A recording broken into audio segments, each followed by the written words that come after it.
Little Red Riding Hood.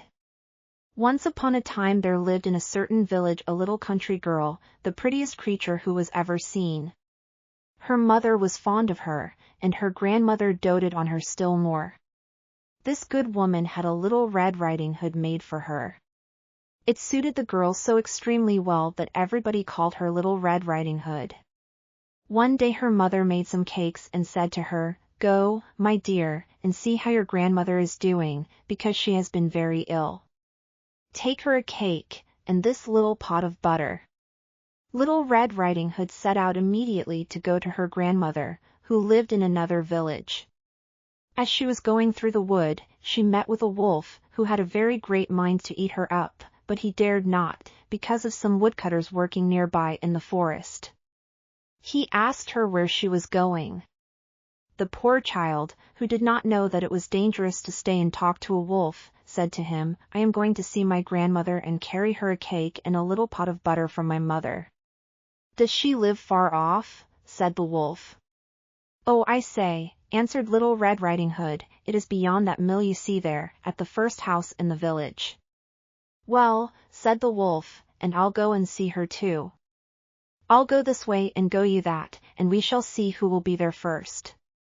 The wolf ran as fast as he could, taking the shortest path, and the little girl took a roundabout way, entertaining herself by gathering nuts, running after butterflies, and gathering bouquets of little flowers. It was not long before the wolf arrived at the old woman's house. He knocked at the door, tap, tap. "Who's there?" "Your grandchild, Little Red Riding Hood," replied the wolf, counterfeiting her voice, "who has brought you a cake and a little pot of butter sent you by mother." The good grandmother, who was in bed, because she was ill, cried out, "Pull the bobbin, and the latch will go up." The wolf pulled the bobbin, and the door opened, and then he immediately fell upon the good woman and ate her up in a moment, for it had been more than 3 days since he had eaten. He then shut the door and got into the grandmother's bed, expecting Little Red Riding Hood, who came some time afterwards and knocked at the door, tap, tap. "Who's there?" Little Red Riding Hood, hearing the big voice of the wolf, was at first afraid, but believing her grandmother had a cold and was hoarse, answered, "It is your grandchild Little Red Riding Hood, who has brought you a cake and a little pot of butter mother sends you." The wolf cried out to her, softening his voice as much as he could, "Pull the bobbin, and the latch will go up." Little Red Riding Hood pulled the bobbin, and the door opened. The wolf said to her, hiding himself under the bedclothes, "Put the cake and the little pot of butter upon the stool, and come get into bed with me." Little Red Riding Hood took off her clothes and got into bed. She was greatly amazed to see how her grandmother looked in her nightclothes, and said to her, "Grandmother, what big arms you have! All the better to hug you with, my dear."